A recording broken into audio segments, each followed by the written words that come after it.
This game is going to be absolutely brutal. And it's become unpopular to say it in recent years, but I've never shied away from being honest about why I love watching, why I love playing, why I think rugby is the most compelling sport in the world. It is because at its heart, rugby is a game of pure physical brutality. And I know that. You know that, I think. Fabien Galtier and Rassi Erasmus, they understand that. When you look at the teams, I could not be more excited for Saturday night in Paris. I'm going to be there. I'm going to be soaking up as much of the atmosphere before, during, after, in the stadium, amongst the fans, and I'll be bringing that to you here on Egg Chasers. So if you appreciate the content and you want to make sure you don't miss any of that, subscribe to the channel. Please give the video a thumbs up to help me spread the word, and most importantly, leave your thoughts in the chat down below. What do you make of the teams, the matchups, the tactics? And I'm going to pick at the end a combined 23-man squad. If you had all 23 Frenchmen, all 23 South Africans, which would you pick in a combined team? And what does that tell us about how this game is going to go down? Let me know. I got a message as I was reading the teams. I got a message from a friend of mine, which he just simply wrote, "This is war." And I know what he means. Just, it's two teams that have muscled up for this match. There's a TV show I love. Do you watch Parks and Recreation? Amazing show. I would recommend it if you haven't. But there's one meme from that show where Chris Pratt pulls a face, which this is my face when I saw the teams. I cannot wait to be there. I'm absolutely buzzing. As for the teams itself, let's go through France. Firstly, before I go any further and talk about the actual team, the kit, chef's kiss. France have done it again. Name a more iconic duo, France and Adidas, and their kits are always on point, and their new one is beautiful. It really is. I love the tricolour. As for the team, well, they are without a bunch of big-name players. There's no Cyril Bay, who's still not back fit. There's no Owini Atonio, and there are issues at prop. There's no Tavita Tatafu, who looked like he was going to be the backup tight head prop. Not there. There is no Francois Cross, one of their most important players. There is no Matthew Jalabert, who probably wouldn't have been in anyway, but he's not there all the same. There's obviously no Antoine Dupont, their captain, their talisman, and Gaël Fickou is the captain in his stead. And there are other players besides Yoram Moafana. So they are coming into this not only... Well, they've got some players that are fresh to international rugby, so they're quite raw. I'd say the team overall is undercooked because only 6 players of this 23 were involved against New Zealand in the summer. So the last time this group were together was in March for the Six Nations. So they're going to come into this undercooked.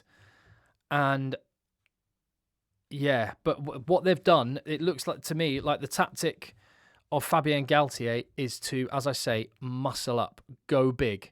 It looks to me like a brutal team that is ready for a massively physical encounter in Paris. And the last 2 games, and I've described this match as the third part in a trilogy, that World Cup quarter-final, the greatest game I've ever seen, incredible intensity and physicality. And then the year before in Marseille, it was rugby from the gods as well. At that moment in time, it was the most brutal rugby match I'd ever seen. Obviously, the World Cup would surpass that in 2023, but this feels like the third part of a trilogy, and we're going into this one apiece. Obviously, whatever happens on Saturday night, the Springboks will be the world champions, but aside from that, it does feel a little bit like, you know how in boxing they have different divisions of the heavyweight division, you have the WBO and WBA and all that sort of stuff. This is Six Nations champions against Rugby Championship champions, and there won't be any cups dished out for winning this one, but it feels like a heavyweight title fight between 2 greats, and let's see how they go. The French team, I can understand why the French public are a little bit nervous going into this one, because they are, as I say, undercooked, haven't played together since March in the Six Nations. It is a good job, I have to say, that they do send a development team away in July. I mean, they don't have any choice because the top 14 is still going on, and their top players can't be in 2 places at once, and you don't want them playing 12 months of the year. So I personally don't understand the criticism of France for issues outside of their control. It's for World Rugby to sort out a global season, not for France to pull their top players away from the final of their big competition. But anyway, point being, it's a good job that they did send a development team to New Zealand, because otherwise they would have no props. Their 2 starting props have 2 caps each, and they got both of those in July against New Zealand. Baptiste Erdesio, he is small and mighty. The top 14 is a competition which prepares you for Test rugby, scrummaging-wise. You get big old men coming up against you every single week, so Erdesio can do it. As I say, he looks quite small as props go, but he can punch above his weight. And Regis Montagna, which is just an amazing name, by the way, he is making his first start in international rugby.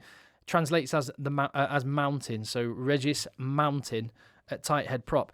I was really surprised that Jean-Baptiste Gros was not starting on the loose head side for France. I wonder if that's tactical and they're trying to finish stronger, or maybe it's that they think Erdesio is actually the best player for the job. We're going to find out. Both 25 years of age, both with only 2 caps to their name, and they're going up against the Boks. That is an incredible challenge.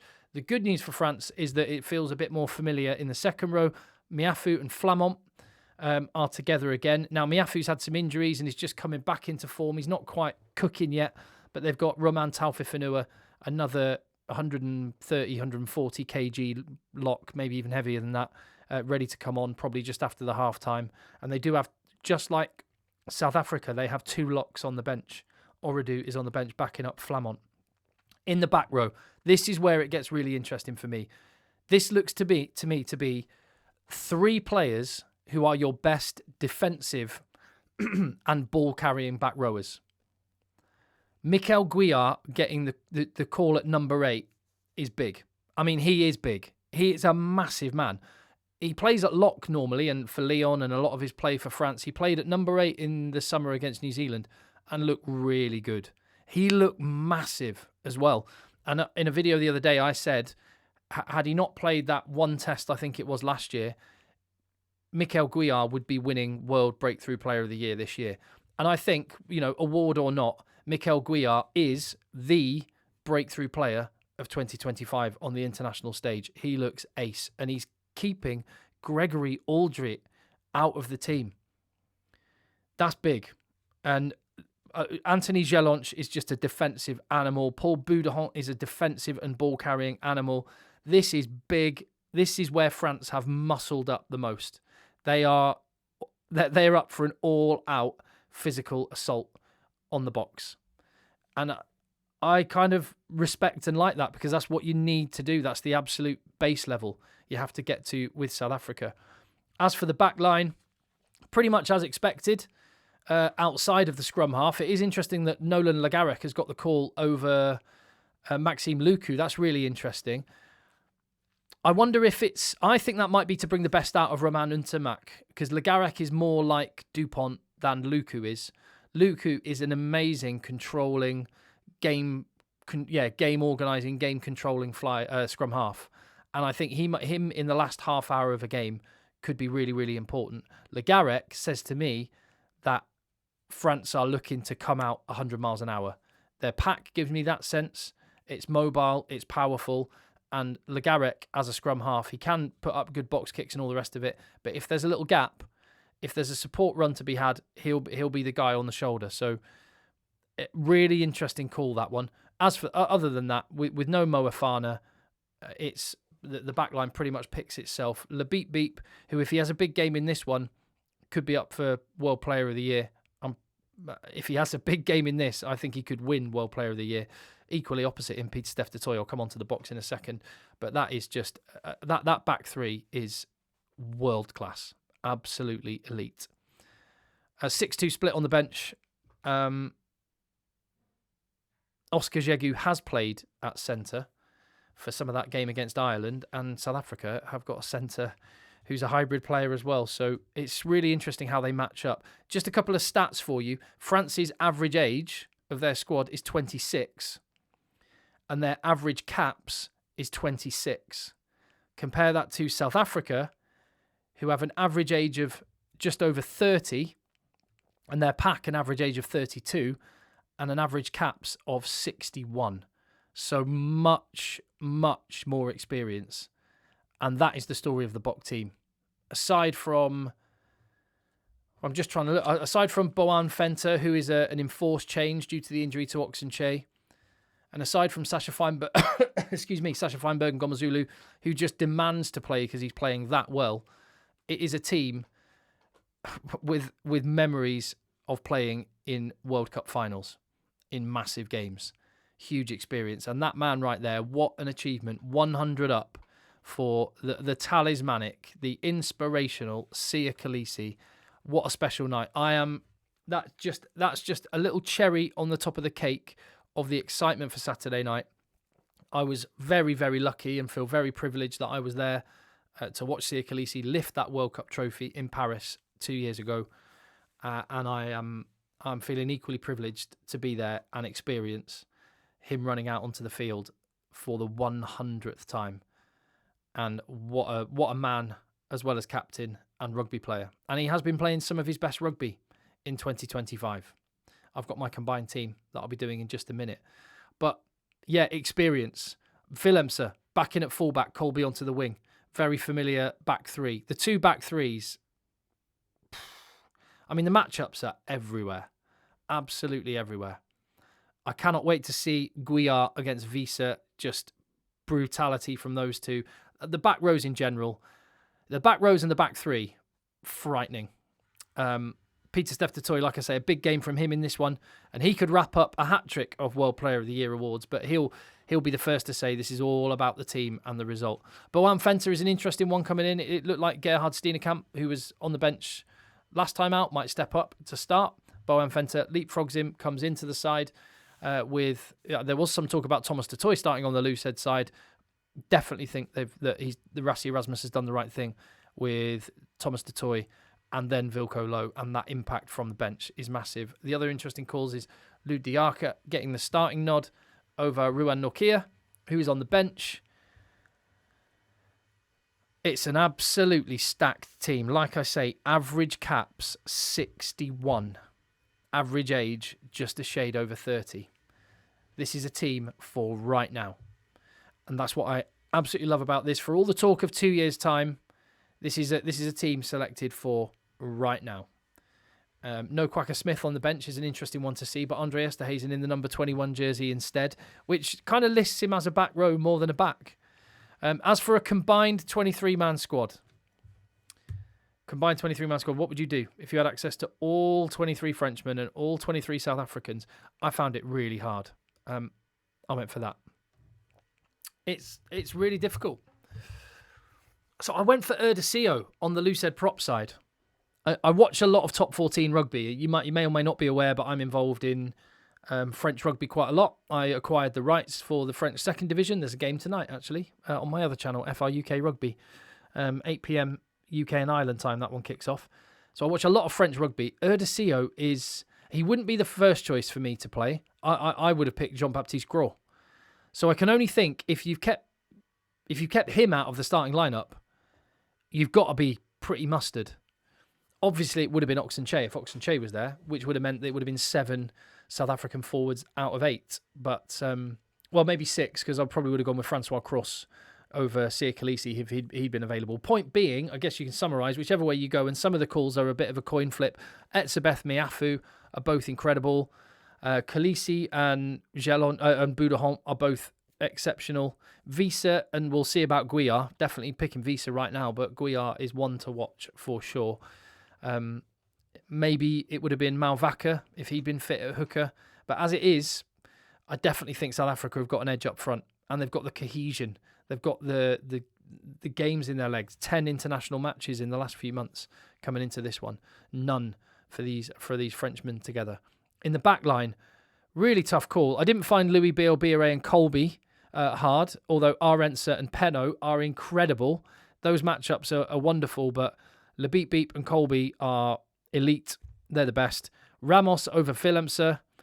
I think, Ramos this year has been amazing. One of the best in the world. So I've edged for him, and his goal kicking could be really, really important. Le Garrec was a tough one. The French nines are insane. The French nines are just outrageously good. And I think probably the 4th or 5th choice French scrum half gets into most other international squads somewhere in their squad. That's how good they are. Whether they can gel, that remains to be seen. And Cobus Reinach's been excellent over the last couple of months. But Cobus Reinach has played in the top 14 opposite Le Garec, and I've seen Le Garec very much get the better of Reinach in that occasion. The difference here is then Le Garec had a La Rochelle pack. Sorry, not La Rochelle pack. Had a pack that was doing the business. He has a La Rochelle pack this season doing the business. He may not have that in this game, and Cobus Reinach may. So that's what I've gone to. But the bottom line is there's a lot of coin flip decisions, and South Africa definitely have an edge, I think, both up front and behind.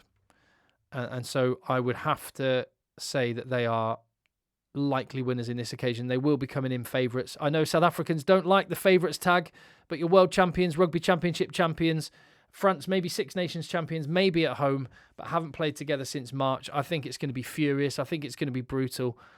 I think South Africa will win this by a score. Let's say South Africa by 5 in a 26-21 win. 26-21 away win to South Africa. Yeah. I'm really hoping for a good game. I really am.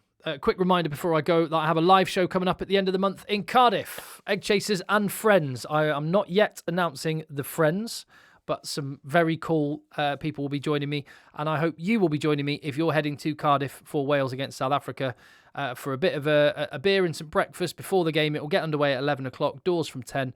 The kickoff, I think, is at 3 on that day, so what better way to be around some like-minded folk, have a few laughs, have a couple of drinks maybe, and build up to the game. I would absolutely love to see you, and whilst stocks last, and I don't know what the situation with this is, so they may have gone, but get in quick in case you haven't. The code Sasha FM will get you discounted tickets whilst stocks on those last. So hit the link in the description down below. I'll leave it as the pinned comment as well, so you can come and join me. And I would absolutely love to see you. I will see you on this channel, and maybe in person if you're going to be in Paris. I'll see you from the Stade de France. And thank you very much for watching. I'll see you on the next one.